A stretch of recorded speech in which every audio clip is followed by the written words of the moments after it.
기갑부대 병사들이 훈련을 준비하고 있다. 비록 전쟁은 아니지만 실전을 방불케 하는 훈련에서 이들은 세계 최고의 성능과 파괴력을 자랑하는 전차 M1A2 에이브람스에 탑승한다. It's called the Queen of Battle because if you're an armor person who grew up in the armor branch, you perceive it to be the thing that wins wars. 뛰어난 방어 능력을 자랑하는 이 최첨단 전투기계는 어떠한 지형에서도 민첩한 움직임을 보인다. It provides tremendous protection to the soldier, has great lethality. It strikes fear in the heart of the enemy. 1980년대 에이브람스가 세상에 나오기 전 이 전차는 많은 기술적, 정치적 난관을 넘어야 했다. 에이브람스의 성공에는 거의 1세기에 이르는 기갑전쟁의 역사도 일조를 했다.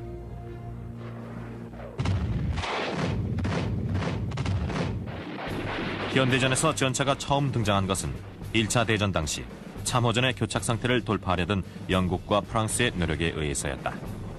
If you go back to World War I, where they were bogged down in the trenches, it was finally the invention of the tank and the introduction there that permitted them to break through and open up the battlefield. The early tanks, developed by the British and the French, were an attempt to move across terrain that had been churned up by artillery fire. They had caterpillar tracks, and that enabled them to cross terrain that was too difficult for vehicles using rubber tires. 하지만 초기 전차는 적의 집중 포화를 받기가 쉬웠고 기계적 고장을 일으키는 경우도 적지 않았다. And so there were only limited successes on the part of the Allied tank attacks. Although there was enough to encourage the United States to develop its own tank forces.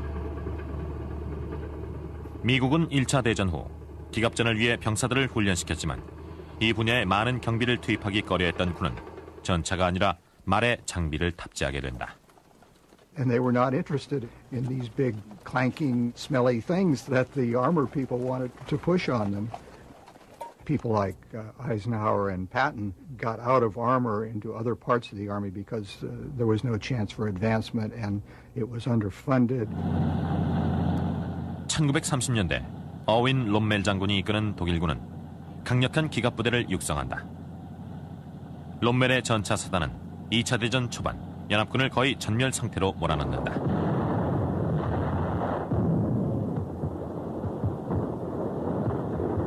Rommel was a key proponent of the German concepts for the Blitzkrieg, the lightning war. His concept of lightning-fast attacks followed up rapidly with follow-on forces in World War II enabled them during the spring offensive in May and June 1940 to overwhelm both the British and the French forces that were arrayed against them. Under this vast roof, dozens of tanks are going together at one time, rolling from stage to stage.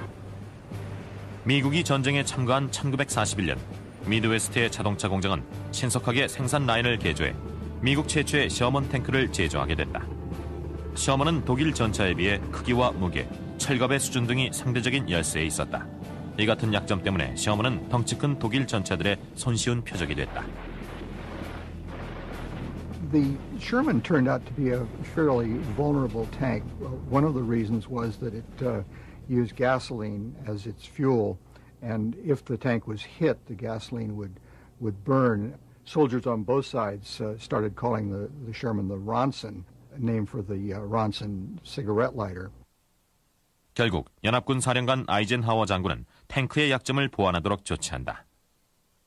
General Marshall, who was the chief of staff of the Army, essentially told General Eisenhower, look, even if I wanted to give you more protection, I couldn't move the tanks from Detroit to the seaports because they couldn't get through the tunnels or they couldn't get on the ships. They had to be moved by railroad. And they couldn't get through the railroad tunnels if they were any bigger. 그런데도 유럽에 파견된 기갑부대, 특히 기갑 전술 전문가였던 조지 C. 패튼 장군의 부대는 그런 어려움을 극복할 수 있었다. 속도면에서 우월했던 미군의 시험은 독일 전차의 허를 찔러 상대적으로 약한 측면과 후면을 공격했다. 또한 수적으로도 우세했다. 전쟁이 끝날 때까지 5만 대의 셔먼 탱크가 제작된 것이다. One of the tactics they used in World War II when the Americans were up against a superior German tank, they would simply surround it and outnumber it. We might lose a few, but then eventually we would win that engagement. 소련 역시 대규모 기갑 부대를 창설해 마침내 동부전선에서 독일군에게 치명타를 입힌다. 전쟁이 끝나갈 무렵 연합국도 소련의 기갑 부대가 유럽에서의 승리를 달성하는 데 주요했다는 사실을 인정한다. 미군은 기갑 전술에 대한 귀중한 교훈을 갖고 귀환하기에 이른다. And by the end of World War II, the concept of combined arms, mechanized operations, and the tank, working in close concert with tactical air support, had been firmly set in U.S. military doctrine. 하지만 종전 후 미국의 전차 개발은 그렇게 순조롭지만은 않았다. 불안한 소련과의 냉전에 정책의 초점이 맞춰지고 군 예산의 대부분은 전차가 아닌 미사일과 폭격기, 원자력 잠수함 등에 전용된 것이다. So there was a long period after the war when the Army struggled along with what really, compared to what they might face on the battlefield, was an inferior tank. They took the basic Sherman tank from World War II and adapted it and adapted it and adapted it, but never really built a new tank. 셔먼 탱크의 개조는 M60 전차의 등장으로 이어진다. 하지만 펜타곤의 전략가들은 만약 유럽에서 지상전이 벌어질 경우 소련의 거대한 기갑 부대가 미국과 나토 연합군을 압도할지도 모른다는 우려를 갖게 된다. In the Cold War, our greatest concern was of a massive conventional attack by the Warsaw Pact against Western Europe. And as the Soviet Union upgraded its own tanks, we wanted to be in a position to have a superior weapon. But certainly vis-a-vis the Soviet tanks, the M60 was no great shakes. 결국 1963년 로버트 맥나마라 국방장관은 미국이 독일과 제휴해 나토 국가들을 위해 우수한 전차를 개발해야 한다는 결론을 내리게 된다. I was delighted with the results. An agreement to enter into joint research and development projects, the first of which will be the development of a new main battle tank to be jointly financed by our two countries. MBT-70은 완성될 해를 기념해 지은 이름이었으나 이 프로그램은 곧 난관에 봉착하게 된다. As the program matured, more and more the differences in national priorities entered into the picture. It started to come apart on all sorts of different ways.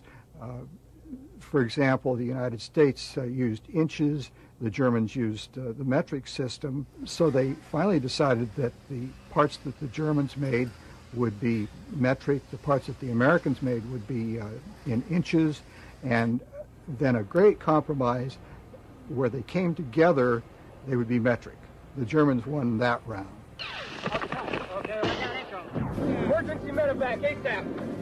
두 나라가 새로운 탱크의 디자인 개발에 골몰하는 사이 미국은 다시 전쟁에 돌입한다.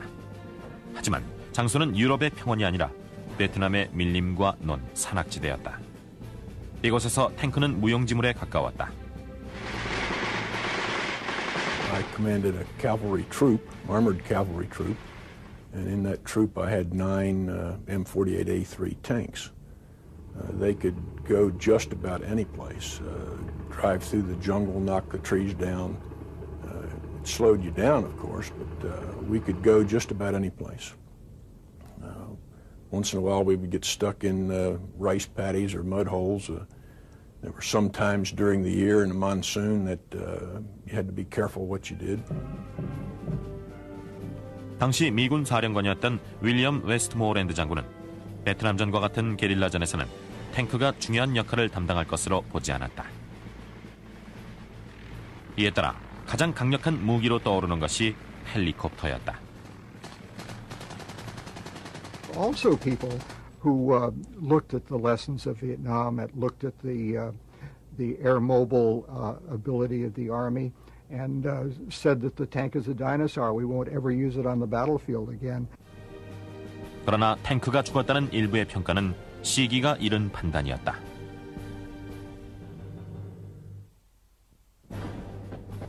포트럭스는 보통 사람들에게 미국의 금강으로 알려져 있지만 군에 있어서 이곳은 미군 기갑 전력의 심장부다. 과거의 탱크들이 야외 조각처럼 초원 위에 펼쳐져 있다. 그 유물 중 하나가 바로 MBT-70인데 이 모델은 독일과의 협력으로 소련의 전차를 압도하고자 했던 미국의 야심찬 노력을 단적으로 보여주는 좋은 예다. The main battle tank, which is the product of international cooperation, is a German-made automatic transmission that incorporates both converter and lock-up gear ranges. The bureaucracy of two nations working together was in itself a formidable task. The cost of the program kept rising, and finally Congress said, no, we don't want any more of this, stop it. 새로운 탱크 한 대에 $1,200만 거금이 투입되자 의회는 제작 프로그램을 중단하기에 이른다. 비록 제작에 착수되진 못했지만 MBT-70은 놀라운 능력을 갖춘 전차였다. Some of the characteristics of the MBT-70 that were clearly superior. It was able to move rapidly at speeds in excess of 35 miles an hour. The MBT-70 was made so that it could rise up, shoot, and pop back down again without moving the tank at all, except for that built-in ability to elevate itself. But of course, this all costs money, and that's one of the reasons that it went down the tubes. MBT-70의 실패에도 불구하고 미군은 새로운 전차의 개발을 포기하지 않았다. 1973년 미군은 제너럴 모터스와 크라이슬러사의 경쟁을 통해 가장 경제적인 신형 전차를 제작할 계획을 세운다. Build us a tank that can be produced at $508,000. It had to be better overall than the preceding M60 tank. The Army wanted to upgrade the M60 tank. It wanted to make that tank more lethal and more survivable. And this was given a very great push by the Middle Eastern War of 1973. 1973년 10월 속죄일, 유태인의 명절 중에서도 가장 신성한 이날, 이스라엘은 이집트와 시리아의 기습 공격을 받는다. 이 전쟁에서 상당수의 미제 이스라엘 전차가 기당 $1,000에 불과한 소련제 유도 미사일로 무장한 이집트 보병들에 의해 파괴됐다. It showed the vulnerability of the existing family of tanks because of the effective use of anti-tank weapons by the Egyptian forces and the Syrian forces. And those anti-tank weapons, of course, had been provided by the Soviet Union. Various members of Congress had been fighting tooth and nail against every military expenditure. And suddenly, after the Arab attack on Israel in 1973, they vied with one another to dump more money back into the military budget. 하지만 탱크가 전장의 왕자였던 시절은 지났다고 믿었던 대부분의 의원들은 이 분야의 예산을 낭비하는 것을 탐탁치 않게 여겼다. 게다가 전문가들은 토 유도 미사일을 장착한 적의 헬리콥터 한 대가 3km 밖에서도 아군의 관측을 피해 평균 18대의 전차를 파괴할 수 있다는 사실을 지적했다. When you invest millions and millions of dollars, even hundreds of millions of dollars in a tank that could be knocked out by a very inexpensive anti-tank weapon, it becomes a very questionable thing. In fact, it's obvious nonsense. 하물며 보다 효과적인 레이저 유도 미사일이 개발되는 상황에서 탱크는 폐물이 될 거라는 예상이 지배적이었다. I had expressed the opinion when I had left running research and development for the Defense Department that in the long run, the anti-tank system would defeat the tank. 하지만 첨단 전차의 개발을 지지했던 사람들은 전문가들이 간구했던 사실을 발견하게 된다. 새로운 대전차 화기는 화학 폭발물로 쉽게 철갑을 관통하는 성형 장약 단두를 사용했던 것이다. 하지만 영국은 성형 장약 무기에 견딜 수 있는 새로운 형태의 철갑을 개발한다. The Army learned really by accident that the British had developed a secret new method of making armor, and they were just amazed. The shells would bounce off this stuff. 벌링턴이란 암호명이 붙은 이 철갑 덕분에 역사 속에 묻힐 뻔한 전차는 다시 화려한 부활을 예고하게 된다. 1970년대 중반, XM-1이란 신형 전차가 디트로이트 근교의 공장에서 제작에 들어간다. 제너럴 모터스와 크라이슬러에서 나온 직원들이 이 공장의 한 켠씩을 차지하고 있었다. 계약을 따내려 했던 두 회사 중 부담이 더 큰 쪽은 기존의 미군 탱크를 모두 제작했던 크라이슬러였다. M48 탱크의 수석 엔지니어이자 M60의 프로젝트 매니저였던 필립 레트 박사가 크라이슬러 팀의 지휘를 맡았다. In the early days of the program, our task force felt very keenly the need to win the tough competition we faced, and I reminded them at the outset that this was not a life and death matter. It was worse than that. 두 회사는 MBT-70과 1973년의 중동전쟁에서 얻은 교훈을 통해 각각의 모델을 제작했다. 덧붙여 육군 참모총장 크레이튼 에이브람스 장군은 승무원의 안전을 신형 전차의 최우선 가치로 여겼다. A key person here is Creighton Abrams, who was one of Patton's young tank commanders in Europe, did some of the most spectacular tank forays against the Germans. It was he who made the decision and went for what many considered a too heavy tank because it incorporated enough armor to protect the crew. I think in this country there is a tradition of placing high value on human life that's probably as high for any country in the world. Then it makes practical sense too. Beyond that, if your crew survives, they are able to fight another day. 영국에 의해 개발되고 미국이 발전시킨 특수장갑 덕분에 승무원의 생존율이 높아진다. 오늘날에도 기밀에 속하는 이 다중철갑 공법으로 인해 전차의 하중이 늘어난 것은 당연한 결과였다. Special armor requires more volume. In several areas of the tank measured in feet and not in inches. 엔지니어들은 1500마력 엔진의 개발을 서둘렀고 탱크의 하중은 무려 약 60톤에 육박하게 된다. Probably the most contentious and difficult question was what kind of an engine should it have? The Army for many years and the Germans had good diesel engines. They had a lot of experience with diesel engines. They liked the diesel engine. 이렇게 제너럴 모터스는 고성능 디젤 엔진을 선택하지만 크라이슬러는 전에 없던 새로운 도전에 착수한다. 헬리콥터와 제트기에 사용되는 것과 유사한 터빈 엔진을 장착한 것이다. We chose the turbine primarily because of its reliability. There was another advantage to the turbine, and that was its light weight. It was about 2,000 pounds lighter than the diesel that we were comparing it to at the time. And this meant that within our weight budget, we could put more of the weight into armor.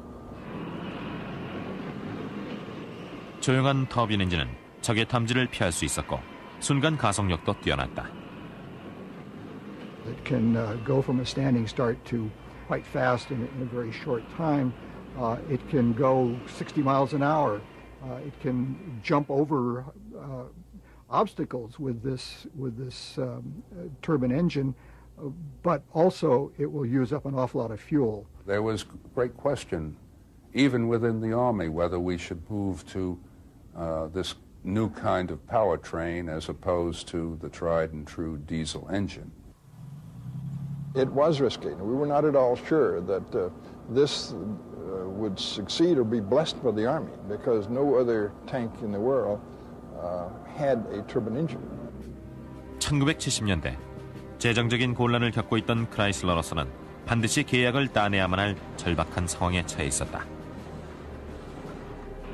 They went to a kind of a shootout where they demonstrated the tanks, and it seemed that General Motors had won. They were ready to pull out the champagne, but then there were some doubts. Is that really the tank we want? So in a very controversial decision, the Army went back and said, well, we're going to have a little bit more competition. 레트 박사가 이끄는 크라이슬러 팀은 제너럴 모터스보다 낮은 가격을 제시할 수 있는 방법을 모색했다. Chrysler went to their suppliers and said, let's get these costs down, and they came back, and at that time the decision was, well, Chrysler wins. 이 신형 탱크는 기존의 전차와는 전혀 다른 모습을 보여준다. For the first time in a tank that I'm aware of, we separated from the crew all of the combustibles, the fuel behind armor in the front, the ammunition behind even thicker armor in the rear of the vehicle, so that when it was hit by enemy fire, as sometimes will happen in war, the ammunition would explode and blow off panels would allow the fire that resulted to be exhausted away from the crew without injury to the crew. 승무원들은 열감지 조준경을 통해 야간에도 표적을 정확히 식별할 수 있다. 특히 최신식 디지털 장비와 컴퓨터는 한도화기의 정확성과 여타 기능을 향상시켰다. 그리고 무엇보다 혁신적인 것은 레이저 거리계로 이동 중에 사격을 해도 정지 상태와 거의 차이가 없이 정확성을 보인다는 점이었다. We had to come up with a stabilization system that would keep the line of sight of the gunner on the target as the vehicle was going cross-country, bouncing, pitching, rolling, etc. And it's much easier to stabilize with gyros the lightweight mechanism of crosshairs in the sight than the gun itself. This is 12 feet of steel out there that bends and moves, and what we did with the inhibitor circuit was to allow the gun to fire only as it came into coincidence with the line of sight of the gunner. 기술적 개선이 더 필요하다는 일부의 주장을 뒤로하고 1981년 캐스퍼 와인버거 국방장관은 이 전차의 제작에 착수할 것을 지시한다. It had been in development so long because every 6 months or so somebody would decide something new that they wanted on it. And you had to come to finality and build what you had if you wanted to have a better tank available quickly. 1982년, 1960년대 초기부터 미군이 추구하던 신형 전차가 마침내 세상의 모습을 드러낸다. 1974년 참모총장으로 근무하다 순직한 크레이튼 에이브람스 장군의 이름을 따서 M1 에이브람스로 불리게 된 이 신형 전차는 나토 군사훈련에서 일각의 비판을 영원히 잠재운다. The M1 Abrams tank has a 105mm main gun. Dieser Panzer hat eine 105mm Kanone. And this tank won all of the prizes, as so to speak, that the NATO contests for effective deployment and effective targeting accuracy, mobility, degree to which it could be protected, and all the rest. It was a very, very good tank. 새로 제조된 M1 에이브람스는 대부분 미군 기갑부대가 주둔하고 있던 독일로 배치된다. The M1 tank was such an improvement over everything that had gone before that our soldiers, from the youngest to the battalion commanders just like me, fell in love with our new vehicle. One of the things that occurred to my driver as we were driving our new M1 through a maneuver course, he said, "Colonel, this is just like driving a jet plane on tracks." And he was right. It could fire faster, it could fire on the move. The armor was described to us as being basically impenetrable by any known anti-tank weapon that the Soviet Union at the time could fire at us. So one of the big points for the soldiers was the survivability of the tank. M1 탱크는 소련 침공으로부터 유럽을 방어하는 데 중추적 역할을 담당한다. It was very important to have the M1 tank when we were talking about a major land war in Europe, or deterring a major land war in Europe, which you did not only by the strategic deterrent, but also by the forces in place there that made the Soviets at least think twice about whether they could sweep to the Channel within 30 days. 하지만 1989년 베를린 장벽이 무너지자 유럽에서 대규모 전면전의 위협은 사라지고 소련은 붕괴되기 시작한다. M1 탱크는 유럽에서 실전에 투입되지 않았지만 곧 또 다른 임무가 주어진다.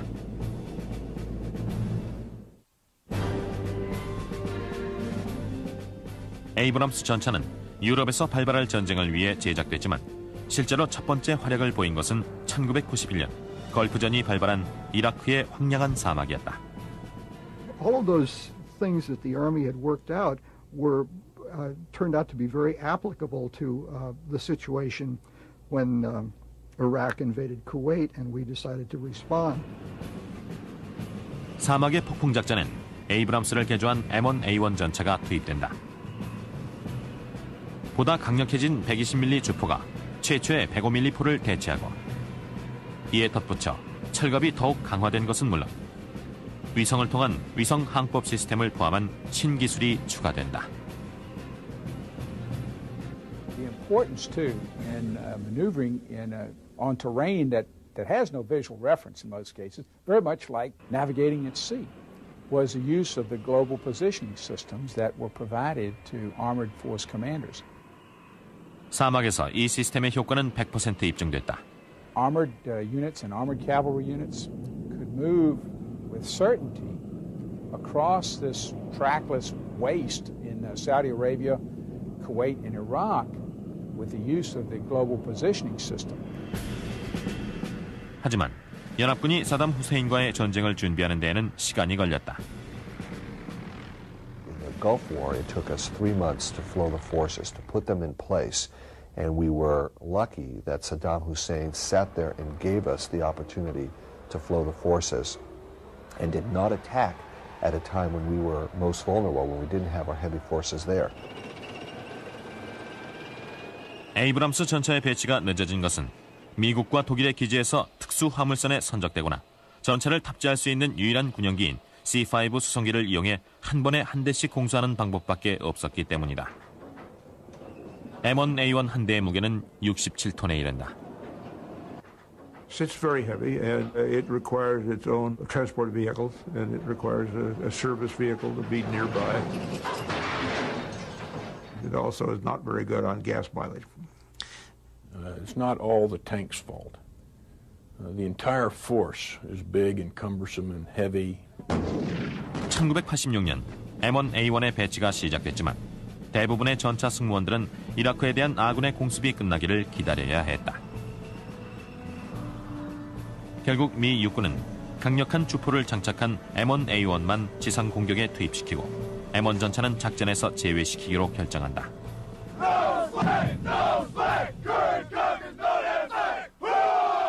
The Army's out here, and there's no problem with us. We're pretty squared away.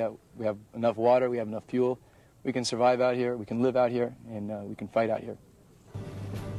기갑부대 병사들은 훈련지인 독일과는 전혀 다른 지형에서 싸우는 법을 배워야 했다.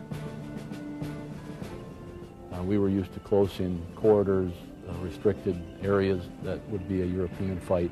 Now we're open spaces as far as you could see. The maneuver exercises and training preparation allowed us to adjust rapidly. 1991년 2월 지상전이 시작되자 최첨단 무기 M1A1의 효력이 입증되기에 이른다. The vehicles out in that desert environment, once you were adapted to it, it was the best ride in town. It was 70 tons going across open desert where no one had been in before. You didn't see a camel, you didn't see a goat, you didn't see a footprint. First tank into Iraq! 전차는 모래폭풍이나 화염에 휩싸인 쿠웨이트 유정이 내뿜는 검은 연기 속에서도 민첩한 움직임을 보였다.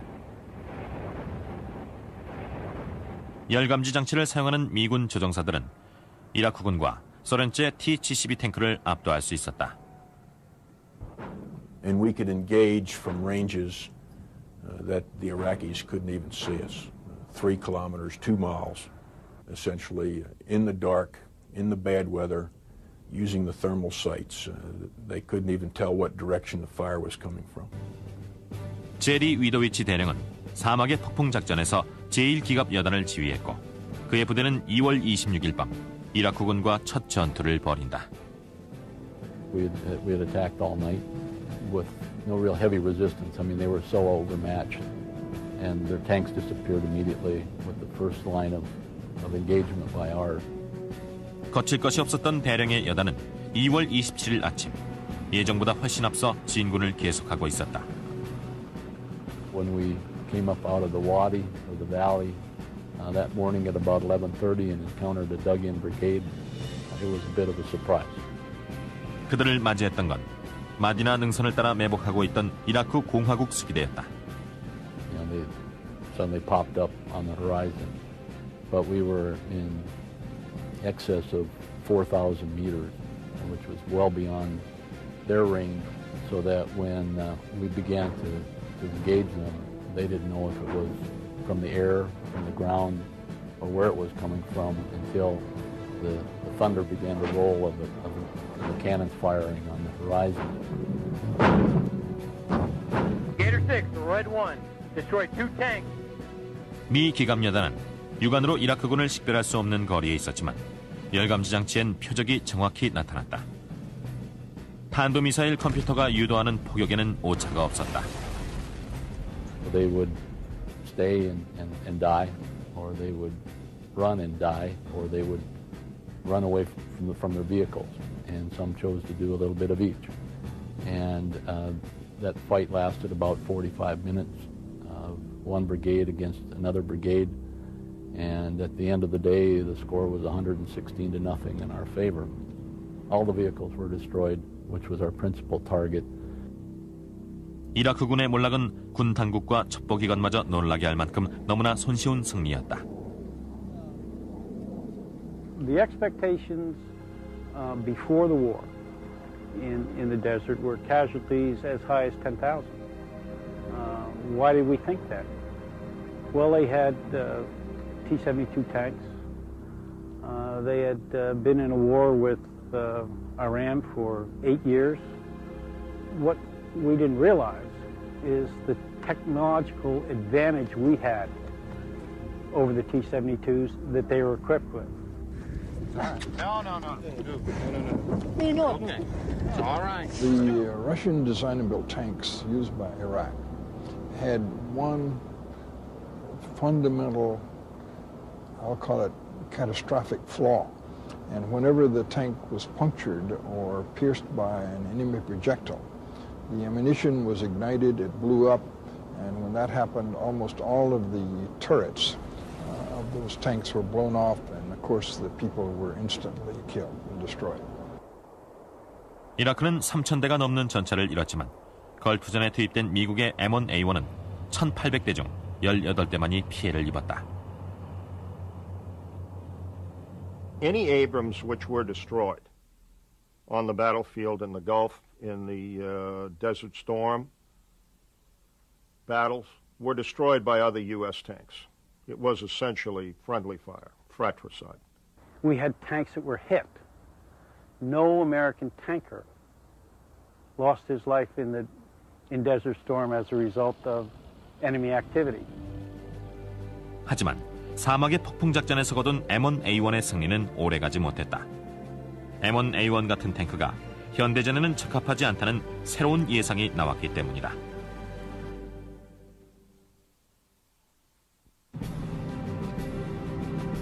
사실 걸프전의 끝은 냉전의 종식을 의미하는 것이었다.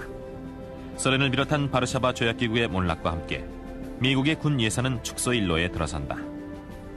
President Bush laid out a plan for reducing the armed forces by about 40%. And in that environment, there were a lot of people who were asking, what is the role of the Army in a post-Cold War world? 군은 차세대 에이브람스 M1A2의 개발을 지도하지만 의회는 이 프로그램을 후원하는 데 소극적이었다. We're proud to serve. We need your support for a budget which is drastically changed from the budgets of the past.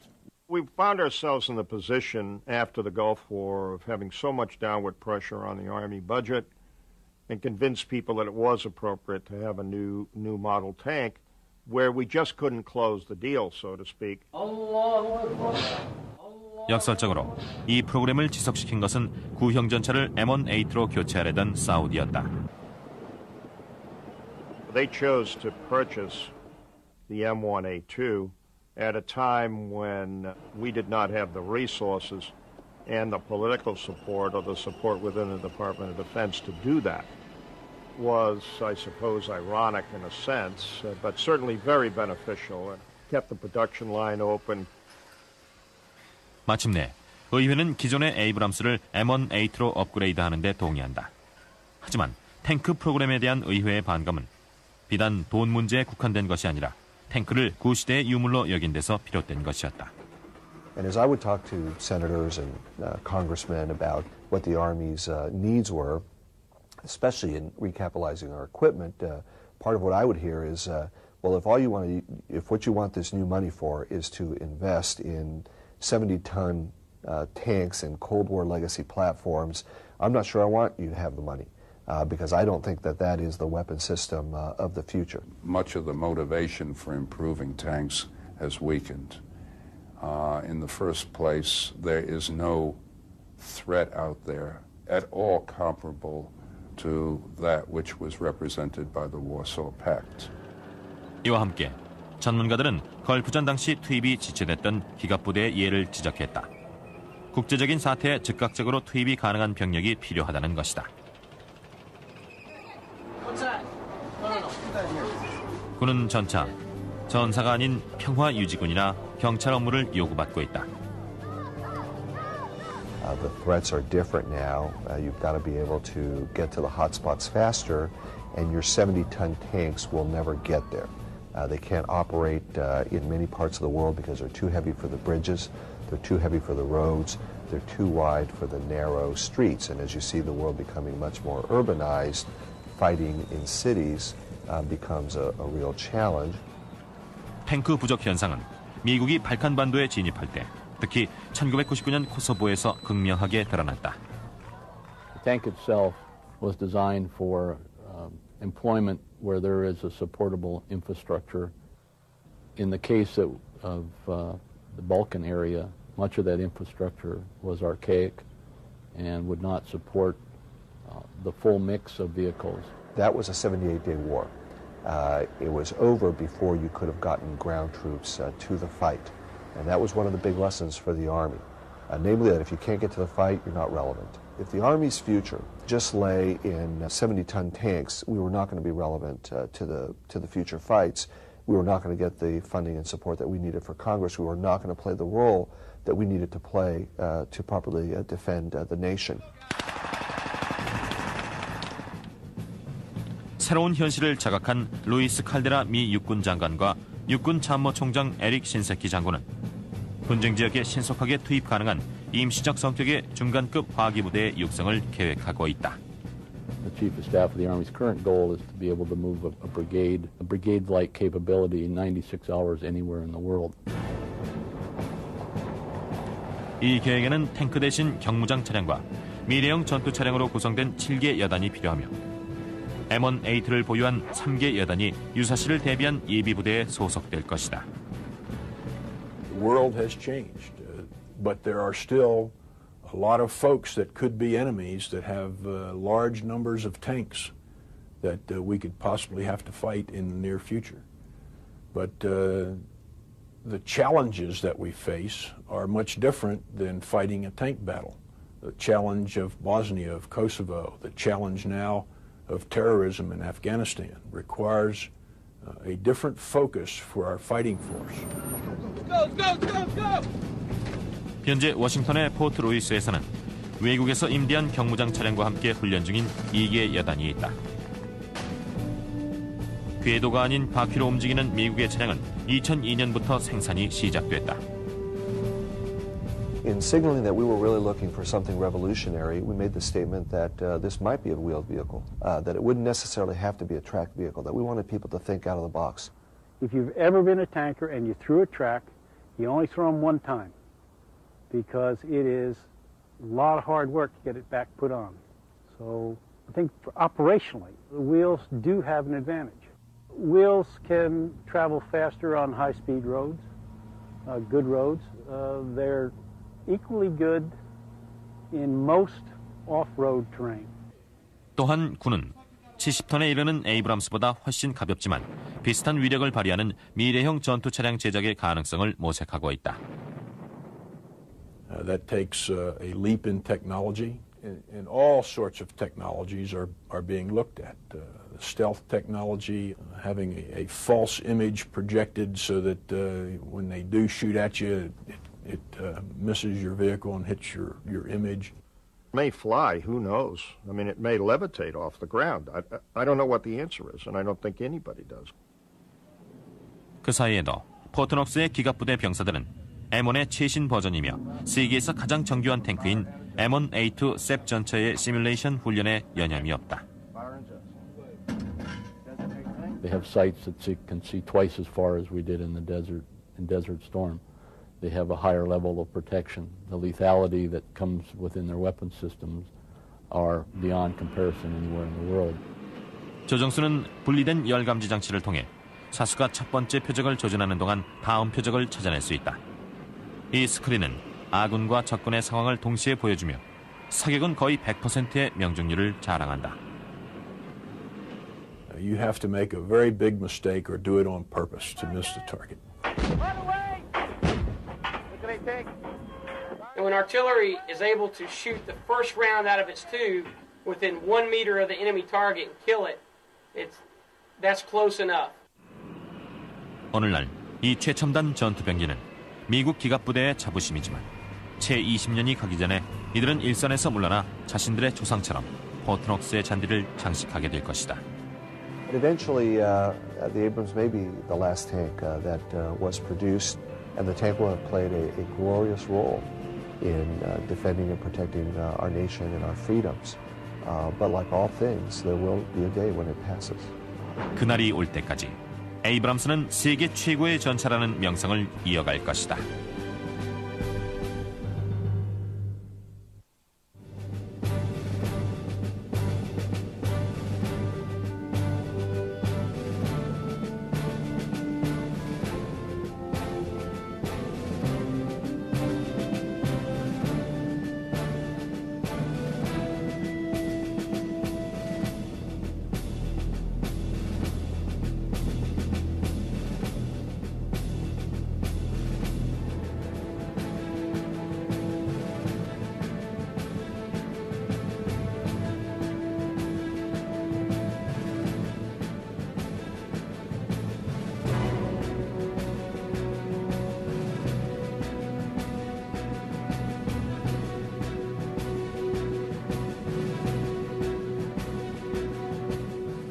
Overwhelm both the British and the French forces that were arrayed against them. Under this vast roof, dozens of tanks are going together at one time, rolling from stage to stage. 미국이 전쟁에 참가한 1941년 미드웨스트의 자동차 공장은 신속하게 생산 라인을 개조해 미국 최초의 셔먼 탱크를 제조하게 됐다. 셔먼은 독일 전차에 비해 크기와 무게, 철갑의 수준 등이 상대적인 열세에 있었다. 이 같은 약점 때문에 셔먼은 덩치 큰 독일 전차들의 손쉬운 표적이 됐다. The Sherman turned out to be a fairly vulnerable tank. One of the reasons was that it used gasoline as its fuel, and if the tank was hit, the gasoline would burn. Soldiers on both sides started calling the Sherman the Ronson, named for the Ronson cigarette lighter. 결국 연합군 사령관 아이젠하워 장군은 탱크의 약점을 보완하도록 조치한다. General Marshall, who was the chief of staff of the Army, essentially told General Eisenhower, look, even if I wanted to give you more protection, I couldn't move the tanks from Detroit to the seaports because they couldn't get through the tunnels, or they couldn't get on the ships. They had to be moved by railroad. And they couldn't get through the railroad tunnels if they were any bigger. 그런데도 유럽에 파견된 기갑부대, 특히 기갑 전술 전문가였던 조지 C. 패튼 장군의 부대는 그런 어려움을 극복할 수 있었다. 속도면에서 우월했던 미군의 시험은 독일 전차의 허를 찔러 상대적으로 약한 측면과 후면을 공격했다. 또한 수적으로도 우세했다. 전쟁이 끝날 때까지 5만 대의 셔먼 탱크가 제작된 것이다.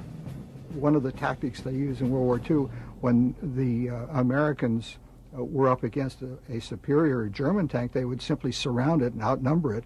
We might lose a few, but then eventually we would win that engagement. 소련 역시 대규모 기갑 부대를 창설해 마침내 동부전선에서 독일군에게 치명타를 입힌다. 전쟁이 끝나갈 무렵 연합국도 소련의 기갑 부대가 유럽에서의 승리를 달성하는 데 주요했다는 사실을 인정한다. 미군은 기갑 전술에 대한 귀중한 교훈을 갖고 귀환하기에 이른다. And by the end of World War II, the concept of combined arms, mechanized operations, and the tank, working in close concert with tactical air support, had been firmly set in U.S. military doctrine. 하지만 종전 후 미국의 전차 개발은 그렇게 순조롭지만은 않았다. 불안한 소련과의 냉전에 정책의 초점이 맞춰지고 군 예산의 대부분은 전차가 아닌 미사일과 폭격기, 원자력 잠수함 등에 전용된 것이다. So there was a long period after the war when the Army struggled along with what really, compared to what they might face on the battlefield, was an inferior tank.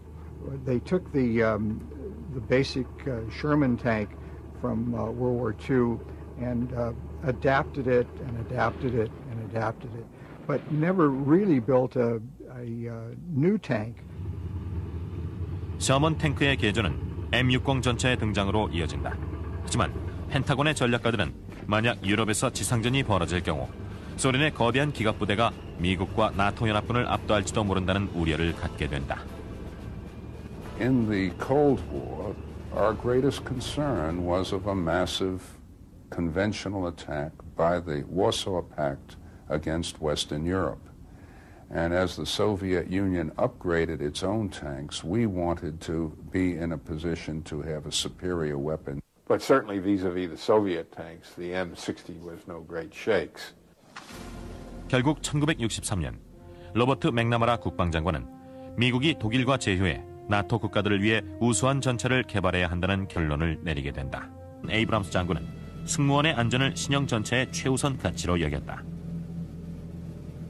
A key person here is Creighton Abrams, who was one of Patton's young tank commanders in Europe, did some of the most spectacular tank forays against the Germans. It was he who made the decision and went for what many considered a too heavy tank because it incorporated enough armor to protect the crew.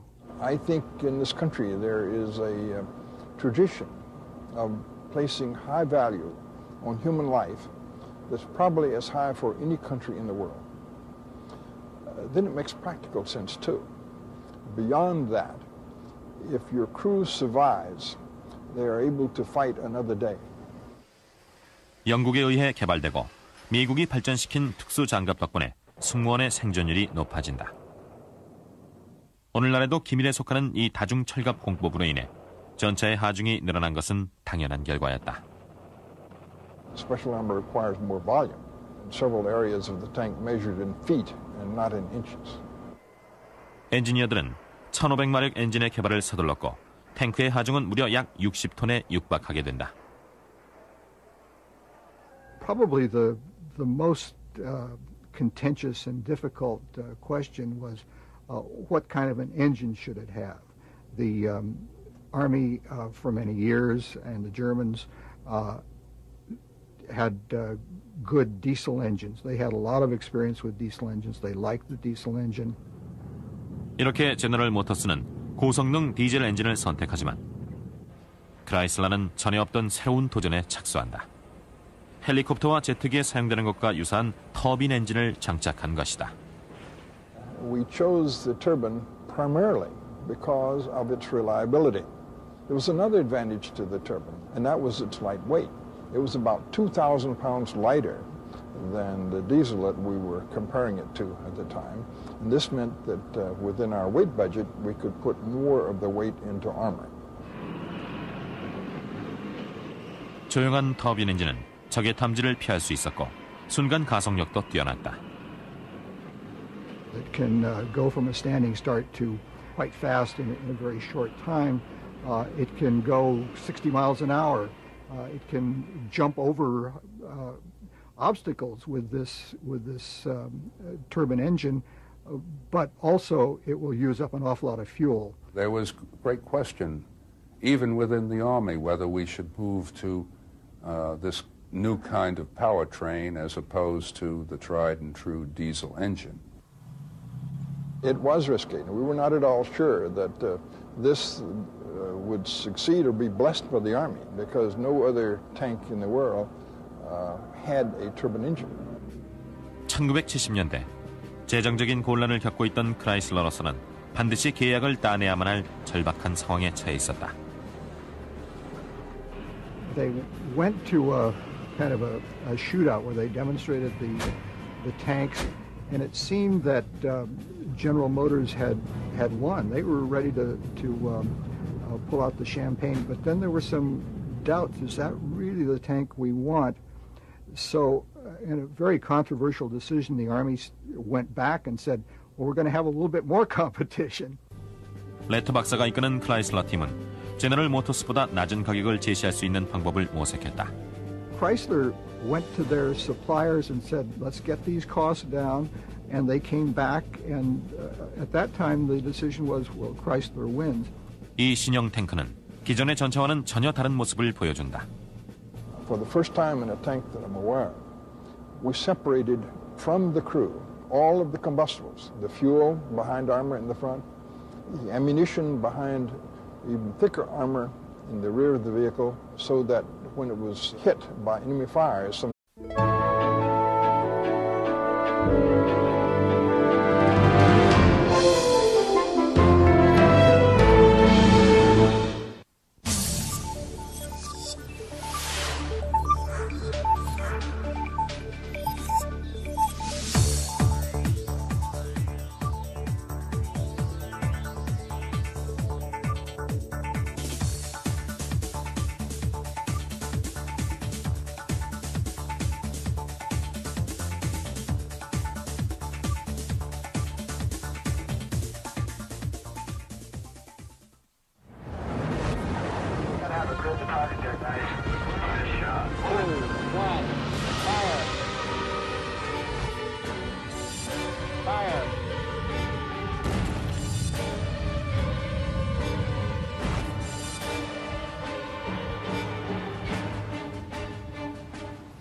기갑부대 병사들이 훈련을 준비하고 있다.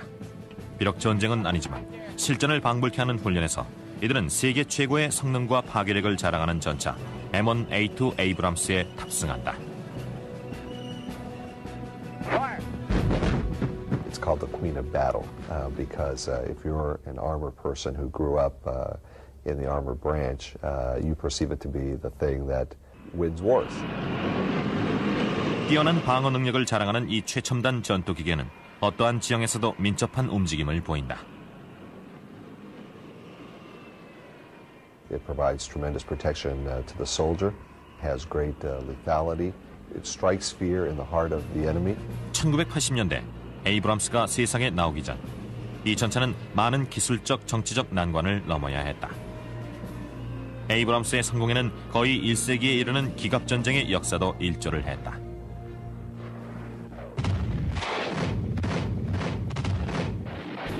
현대전에서 전차가 처음 등장한 것은 1차 대전 당시 참호전의 교착 상태를 돌파하려던 영국과 프랑스의 노력에 의해서였다.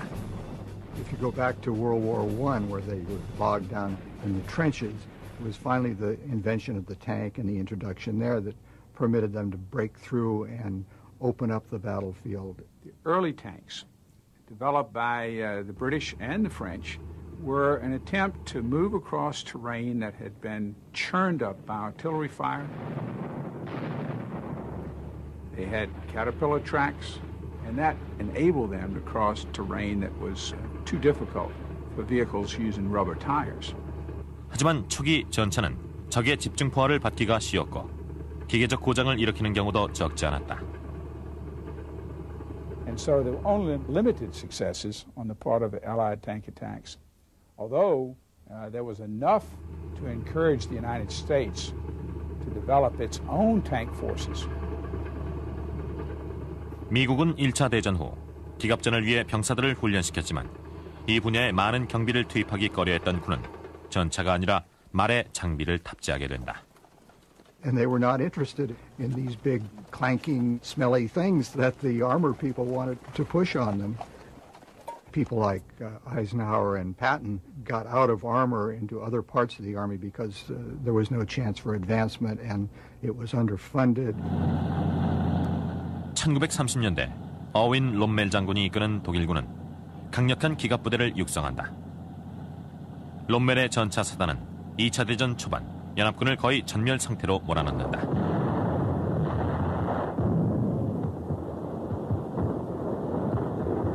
Rommel was a key proponent of the German concepts for the Blitzkrieg, the lightning war.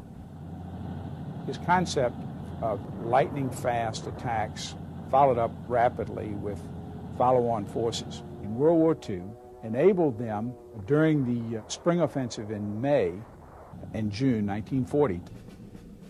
1973년 미군은 제너럴 모터스와 크라이슬러사의 경쟁을 통해 가장 경제적인 신형 전차를 제작할 계획을 세운다. Build us a tank that can be produced at $508,000. It had to be better overall than the preceding M60 tank. The Army wanted to upgrade the M60 tank. It wanted to make that tank more lethal and more survivable. And this was given a very great push by the Middle Eastern War of 1973.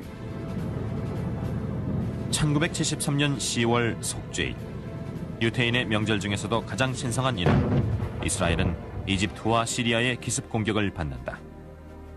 이 전쟁에서 상당수의 미제 이스라엘 전차가 기당 $1,000에 불과한 소련제 유도 미사일로 무장한 이집트 보병들에 의해 파괴됐다.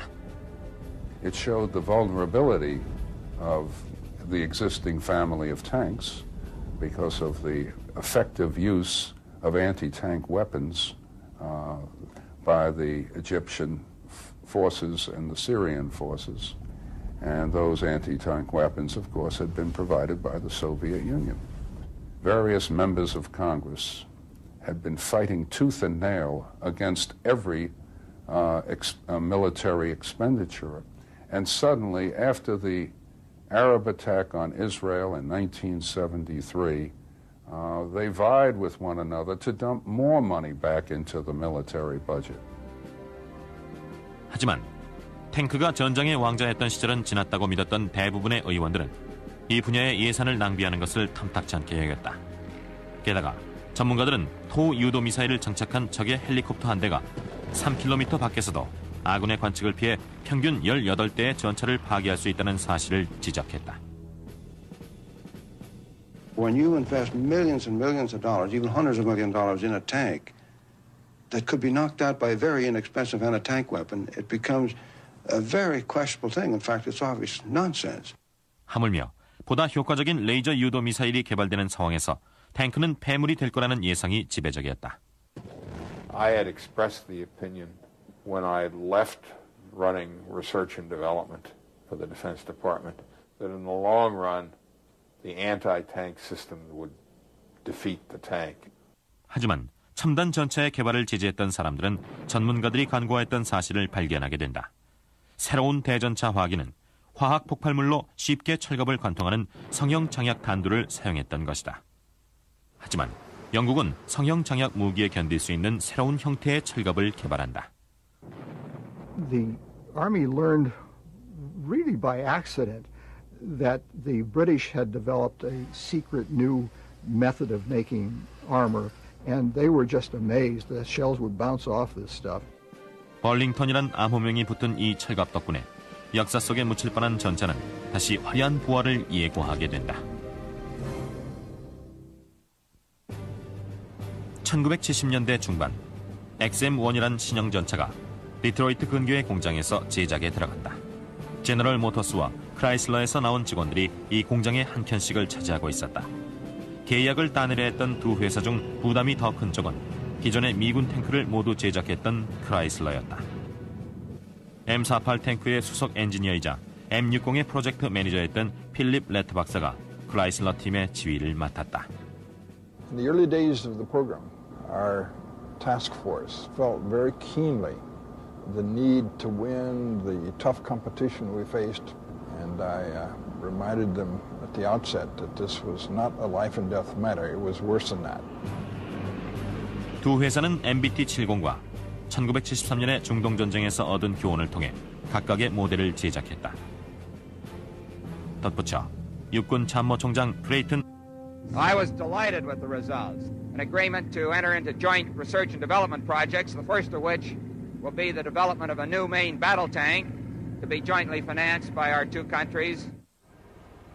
MBT-70은 완성될 해를 기념해 지은 이름이었으나 이 프로그램은 곧 난관에 봉착하게 된다. As the program matured, more and more the differences in national priorities entered into the picture. It started to come apart on all sorts of different ways.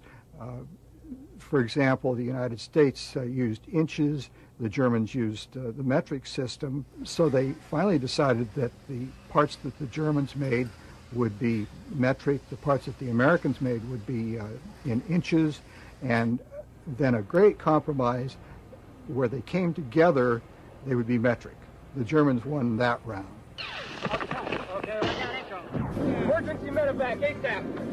두 나라가 새로운 탱크의 디자인 개발에 골몰하는 사이 미국은 다시 전쟁에 돌입한다. 하지만 장소는 유럽의 평원이 아니라 베트남의 밀림과 논, 산악지대였다. 이곳에서 탱크는 무용지물에 가까웠다. I commanded a cavalry troop, armored cavalry troop, and in that troop I had 9 M48A3 tanks. They could go just about any place, drive through the jungle, knock the trees down. It slowed you down, of course, but we could go just about any place. Once in a while we would get stuck in rice paddies or mud holes. There were some times during the year in the monsoon that you had to be careful what you did. 당시 미군 사령관이었던 윌리엄 웨스트모어랜드 장군은 베트남전과 같은 게릴라전에서는 탱크가 중요한 역할을 담당할 것으로 보지 않았다. 이에 따라 가장 강력한 무기로 떠오르는 것이 헬리콥터였다. Also people who looked at the lessons of Vietnam, looked at the air mobile ability of the Army, and said that the tank is a dinosaur. We won't ever use it on the battlefield again. 그러나 탱크가 죽었다는 일부의 평가는 시기가 이른 판단이었다.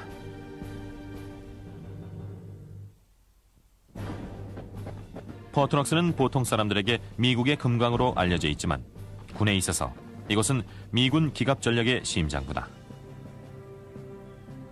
과거의 탱크들이 야외 조각처럼 초원 위에 펼쳐져 있다. 그 유물 중 하나가 바로 MBT-70인데 이 모델은 독일과의 협력으로 소련의 전차를 압도하고자 했던 미국의 야심찬 노력을 단적으로 보여주는 좋은 예다. The main battle tank, which is the product of international cooperation, is a German-made automatic transmission that incorporates both converter and lock-up gear ranges. The bureaucracy of two nations working together was in itself a formidable task. The cost of the program kept rising, and finally Congress said, no, we don't want any more of this, stop it. 새로운 탱크 한 대에 $1,200만 거금이 투입되자 의회는 제작 프로그램을 중단하기에 이른다. 비록 제작에 착수되진 못했지만 MBT-70은 놀라운 능력을 갖춘 전차였다. Some of the characteristics of the MBT-70 that were clearly superior It was able to move rapidly at speeds in excess of 35 miles an hour. The MBT-70 was made so that it could rise up, shoot, and pop back down again without moving the tank at all, except for that built-in ability to elevate itself. But of course, this all costs money, and that's one of the reasons that it went down the tubes. MBT-70의 실패에도 불구하고 미군은 새로운 전차의 개발을 포기하지 않았다.